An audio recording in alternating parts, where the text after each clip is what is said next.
हरे कृष्णा। अध्याय 10 श्लोक नंबर 21। आदित्यनाम अहम विष्णुर्ज्योतिषां रविरंशुमान् मरीचिर्मारुतम् अस्मि नक्षत्रनाम अहम शशि। इसका अर्थ, मैं आदित्यों में विष्णु, प्रकाशों में तेजस्वी सूर्य, मरुतों में मरीचि तथा नक्षत्रों में चंद्रमा हूँ। इसका तात्पर्य, आदित्य 12 हैं जिनमें कृष्ण प्रधान है। आकाश में टिमटिमाते ज्योति पुंजों में सूर्य मुख्य है और ब्रह्म संहिता में तो सूर्य को भगवान का तेजस्वी नेत्र कहा गया है। अंतरिक्ष में 50 प्रकार के वायु प्रवहमान है, जिनमें से वायु अधिष्ठाता मरीचि कृष्ण का प्रतिनिधि है। नक्षत्रों में रात्रि के समय चंद्रमा सर्व प्रमुख नक्षत्र है, अतः वह कृष्ण का प्रतिनिधि है। इस श्लोक से प्रतीत होता है कि चंद्रमा एक नक्षत्र है, अतः आकाश में टिमटिमाने वाले तारे भी सूर्य प्रकाश को परावर्तित करते हैं। वैदिक वाङ्मय में ब्रह्मांड के अंतर्गत अनेक सूर्यों के सिद्धांत को स्वीकृत प्राप्त नहीं है। सूर्य एक है और सूर्य के प्रकाश से चंद्रमा प्रकाशित है तथा अन्य नक्षत्र भी। चूँकि भगवद गीता से सूचित होता है कि चंद्रमा एक नक्षत्र है, अतः टिमटिमाते तारे सूर्य न होकर चंद्रमा के सदृश हैं। हरे कृष्णा। तो ये था श्रीला प्रभुपाद जी द्वारा दिया हुआ तात्पर्य। अब पिछले श्लोक में हमने जाना कि किस प्रकार भगवान परमात्मा रूप से हर जीवात्मा के हृदय में स्थित है और उसको मदद करते हैं हर तरह से, और उसी तरह से हर जीवात्माओं का वो आदि मध्य और अंत है पुरुष अवतार के द्वारा। उसी प्रकार यहाँ पे भगवान बताते हैं आदित्यों में, प्रकाशों में, मरुतों में, नक्षत्रों में कौन भगवान का प्रतिनिधि है, कौन बन की भगवान ही उनमें सब कार्य कर रहे हैं। दिखता तो हजारों हाथ है, हजार कार्यों से हजार काम हो रहे हैं, मगर असलियत में देखा जाए तो सब भगवान ही कर रहे हैं अपने स्वांश या फिर अंश के द्वारा। तो भगवद गीता के द्वारा हमें समझ में आती है कि असलियत में कौन काम कर रहा है, कौन कार्य कर रहा है। तो जैसे कि हम पिछले अध्यायों में सुने थे कि हम अपने आप को अभिमानी समझते हैं कि हम कर रहे हैं, हमारे इससे करने से कार्य चलता है, वो चलता है, ये करते हैं। ऐसा नहीं है, ये तो भगवान कर रहे हैं, इसीलिए हम कर पा रहे हैं। हमें क्या क्षमता है, हमें क्या शक्ति है जो हम कुछ कर सकें। उसी प्रकार Bhagavad Gita is an eye opener. ये हमको बताता है कि एक्चुअल में कौन कर रहा है और हमें उसकी जिस कार्य को हम कर रहे हैं उसकी फल की अपेक्षा नहीं रखनी चाहिए, बल्कि अपना कार्य करते रहना चाहिए भगवान के ऊपर निर्भर रखते हुए। भक्तों, आज हम भगवद गीता के दूसरे अध्याय का महात्म्य कथा सुनेंगे। पहले अध्याय में सुना चुकी हूँ, जो कि फर्स्ट में श्लोक नंबर 12 और 13 में है। आप चाहिए तो इस चैनल के प्लेलिस्ट में जाकर चैप्टर 1 में जाकर 12th और 13th श्लोक में सुन सकते हैं, जो कि सुशर्मा के नाम पर है कथा। अब हम गीता महात्म्य 2 पर सुनेंगे, जो अध्याय 2 के ऊपर है। काफ़ी टाइम से भक्त मुझे रिक्वेस्ट कर रहे थे कि आप गीता महात्म्य भी सुनाइए, तो मैं उसको भी अब सुनाना शुरू कर दी हूँ। तो बीच बीच में हम ये कथा भी सुनेंगे, महात्म्य कथा भी। तो आइए दूसरा अध्याय का गीता महात्म्य सुनते हैं। तो इस तरह से, जैसे लक्ष्मी जी एक बार भगवान विष्णु को पूछती हैं कि दूसरे अध्याय का क्या महत्व है, क्या महिमा है, आप कृपा करके मुझे उसके महात्म्य को सुनाइए। तो भगवान विष्णु अपने प्रिय पत्नी लक्ष्मी से कहते हैं कि हे प्रिय, अब तुम ये जो कथा है दूसरे अध्याय का भगवद गीता का, उसके महात्म्य को सुनो, ध्यान से सुनो। और जैसे कि मैं तुम्हारे दूसरे अध्याय का महात्म्य बताता हूँ। तो एक बार दक्षिण में पंढरपुर में देव श्याम के नाम से एक बहुत ही विद्वान ब्राह्मण रहता था। वहाँ सभी प्रकार का जो यज्ञ है, अग्नि यज्ञ, ये सब सक्षम था उसके लिए, वो सब करता था। और अतिथि प्राप्त करना, उनके महत्व को जानना, ये हर तरह से उसके लिए संभव था। और इसकी जो अपनी गतिविधि थी, उसे सभी लोकतंत्र को संतुष्ट करने में कामयाब रहा। लेकिन वह अपने दिल और दिमाग से खुश और शांत बिल्कुल नहीं था। वो क्यों?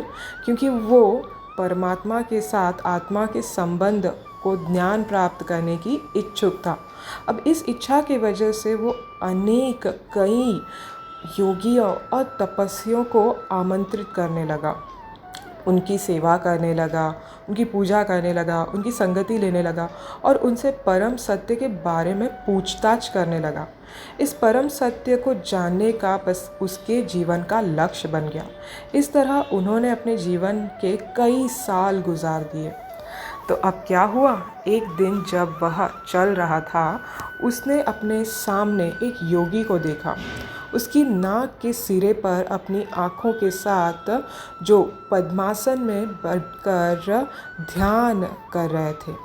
अब देव श्याम यह अनुभव कर सकते थे कि यह योगी पूरी तरह से शांत था और बिना किसी भौतिक इच्छा के था। अब देव श्याम ने क्या किया, सबसे बड़े सम्मान और श्रद्धा के साथ उस योगी के चरणों में गिर गए और उनसे पूछताछ की कि वे मन की पूर्ण शांति कैसे प्राप्त कर सकते हैं। उस समय उस योगी, जिसे भगवान कृष्ण के परम व्यक्तित्व का पूरा ज्ञान था, उसने देव श्याम को सलाह दी कि वे सोपुर गांव जाए और वहाँ मित्रवान करके एक व्यक्ति है, उससे मिले। जो था मित्रवान, वो बकरी चरवाहा था और उसको भगवान की प्राप्ति थी, ज्ञान की पूरी प्राप्ति थी। तो देव श्याम ने कुछ सवाल नहीं किया, उसने उनसे आज्ञा ली योगी से और वो सीधे सोपुर चला गया। वहाँ पर वो गया तो देखा उसने कि उत्तरी दिशा में एक खूबसूरत जंगल है और उसे सूचित किया गया कि मित्रवान वहाँ रहता है। जब वो वहाँ जंगल में प्रवेश किया तो उसने देखा एक छोटी नदी के तट पर मित्रवान कुछ चट्टानों के ऊपर बैठा था। अब उसने जब मित्रवान को देखा तो मित्रवान बहुत सुंदर और पूरी तरह से शांत दिख रहा था। उस जंगल में हवा बहुत धीरे धीरे बह रही थी और हर दिशा से एक सुंदर सुगंध निकल रही थी। बकरियां शांति से इधर उधर जा रही थीं, बिल्कुल बेखौफ। कुछ को बाघों और अन्य क्रूर जानवरों के बगल में बहुत शांति से बैठे देखा गया। जब देव श्याम ने यह दृश्य देखा तो उसका मन बहुत शांत हुआ और वह आदरपूर्वक मित्रवान के पास गया और उसके पास बैठ गया। मित्रवान अपने ध्यान में पूरी तरह लीन दिखाई दिया। कुछ समय के बाद देव श्याम ने उसे पूछना शुरू की। पूछताछ करने पर उसने भगवान कृष्ण की भक्ति कैसे पा सकते हैं, इस बारे में पूछा। जब मित्रवान ने यह सवाल सुना तो गहरी सोच में चला गया पहले तो।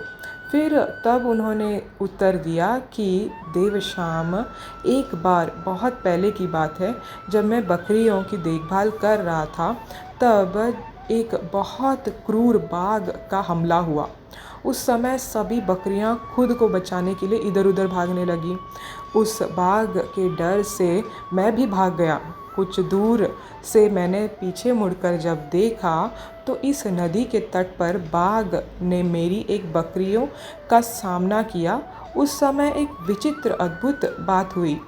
उस बाघ ने अपना सारा गुस्सा और मेरी बकरी खाने की इच्छा छोड़ दी। इस पर मेरे बकरी ने उस बाघ से पूछा, तुमने अपना भोजन पा लिया है तो तुम मेरे शरीर का मांस क्यों नहीं खा रहे हो? तुम्हें तुरंत मुझे मारना चाहिए और बड़े आदर से मेरा मांस खाना चाहिए। तुम झिझक क्यों रहे हो? उस बाघ ने कहा, अरे मेरी प्रिय बकरी, जब से मैं इस स्थान पर आया हूँ मेरा सभी क्रोध मुझसे छोड़ दिया है और मुझे कोई भूख प्यास नहीं लग रही है। बकरी ने कहा, मुझे यह भी नहीं पता कि मैं इतना निडर और शांतिपूर्वक क्यों महसूस कर रही हूँ। इसका क्या कारण हो सकता है? यदि आप जानते हैं तो कृपया मुझे सूचित करें। ऐसे एक दूसरे से ये बात कर रही थी बकरी और बाघ। अब दोनों को भी इसका जवाब पता नहीं था, तो दोनों ने डिसाइड किया कि चलो मित्रवान से पूछते हैं, इस व्यक्ति से पूछते हैं। तो जाके उस व्यक्ति से जब पूछा मित्रवान से, तो मित्रवान को भी समझ में नहीं आ रहा था कि ये क्यों ऐसा हो रहा है, ये अद्भुत चीज़ क्यों हो रही है। तो उसने पास में ही एक पेड़ के शाखा पर बंदर को देखा। उसने सोचा कि चलो इस बंदर राजा को पूछते हैं। तो बंदर को जब जाके पूछा तो बंदर ने कहा, सुनो, मैं तुम्हें बताऊंगा। यह एक बहुत पुरानी कहानी है। उस जंगल में बस आपके सामने एक बहुत बड़ा मंदिर है, जिसमें भगवान ब्रह्मा ने एक शिवलिंग स्थापित किया था। बहुत समय पहले सुकाम नाम का एक विद्वान ऋषि, जिन्होंने कई तपस्या की थी, वहाँ रहते थे। रोज़ाना वह जंगल से फूल और नदी से पानी लाते थे और भगवान शिव की पूजा करते थे। इस तरह वह कई सालों से यहाँ रह रहे थे। जब एक दिन एक ऋषि का आगमन हुआ, उस समय भी उन्होंने फूल और पानी वो लेके आए और उस ऋषि की उन्होंने सेवा की, भोजन करवाया, आराम करवाया। इससे वो ऋषि बहुत खुश हो गए सुकाम से। तो सुकाम ने पूछा कि हे भगवान कृष्ण, केवल ज्ञान प्राप्त करने के कारण मैं यहाँ पर रुका हुआ हूँ, तो कृपया ऋषिगण मुझे कृपा करके आप भगवान कृष्ण का ये ज्ञान जो है वो दीजिए। कैसे मैं उनकी भक्ति कर सकता हूँ, कैसे मैं उनकी साधना प्राप्त कर सकता हूँ। तो इन बातों से, इन सवालों से जो ऋषि था वो बहुत खुश हो गया सुकाम से, और उसने कहा, वो उसको लेके गया एक्चुअली, और उसने कहा कि उन्होंने एक पत्थर के टुकड़े पर दूसरा अध्याय, भगवद गीता का दूसरा अध्याय लिखा। फिर उन्होंने सुकाम को उन श्लोकों को दैनिक पढ़ने का निर्देश दिया। ऐसा करने से आप जल्दी से अपने लक्ष्य को प्राप्त कर लोगे। इस प्रकार बोलने के बाद वो उस जगह से चले गए, गायब हो गए। और अब क्या हो गया, सुकाम रोज़ उन श्लोकों को क्या करने लगे, पढ़ने लगे, और इतने काल तक पढ़ने के बाद वो उसे सुनने लगे। सुनते सुनते उन श्लोकों को एक दिन उनको पता चला कि उनकी तो भूख और प्यास की जो पीड़ा है वो तो समाप्त हो गई, शांत हो गई है, उनको उसका महसूस ही नहीं हो रहा है। तो और इस तपस्या और भक्ति के कारण इस स्थान पर जो कोई भी यहाँ जाता था, वह भूख प्यास की पीड़ा को महसूस नहीं करता और तुरंत पूर्ण शांति प्राप्त करने लगा। अब इस बंदर की कथा से मित्रवान ने कहा, मेरे प्यारे देवश्याम, जब बंदर ने हमें वह अद्भुत कहानी सुनाई, तब मैं, बाघ और बकरी, हम तीनों उस मंदिर में गए और वहाँ पे उस पत्थर पे लिखा हुआ भगवद गीता का, श्रीमद् भगवद गीता का दूसरा अध्याय पढ़ना शुरू कर दिए और सुनना शुरू कर दिए। हे मेरे प्रिय ब्राह्मण, यदि आप श्रीमद् भगवद गीता के द्वितीय अध्याय के श्लोकों का भी पाठ करना शुरू करते हैं तो आप बहुत जल्दी भगवान कृष्ण की दया को प्राप्त कर लेंगे। भगवान विष्णु ने अब इस कथा पे कहा कि मेरी प्रिय लक्ष्मी, इस तरह से देवश्याम ने मित्रवान से ज्ञान प्राप्त किया और उस महान आत्मा की पूजा करने के बाद वह पंढरपुर लौटा और वहाँ दैनिक उस द्वितीय अध्याय का पाठ किया। और जो भी पंढरपुर आया, देवश्याम पहले उसे श्रीमद् भागवत गीता के द्वितीय अध्याय का पाठ करेगा।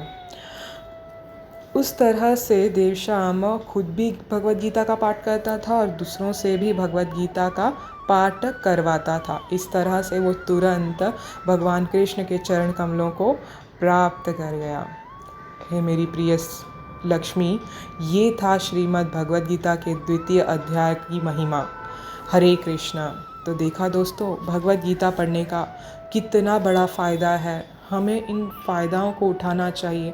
हमें पता चलाना चाहिए कि हमारा जो हित है वो किस में है और तुरंत ही वो हित करना शुरू कर देना चाहिए। हरे कृष्ण कृष्ण कृष्ण हरे हरे, हरे राम राम राम हरे हरे। श्री कृष्ण भगवान की जय। श्रीला प्रभुपाद की जय।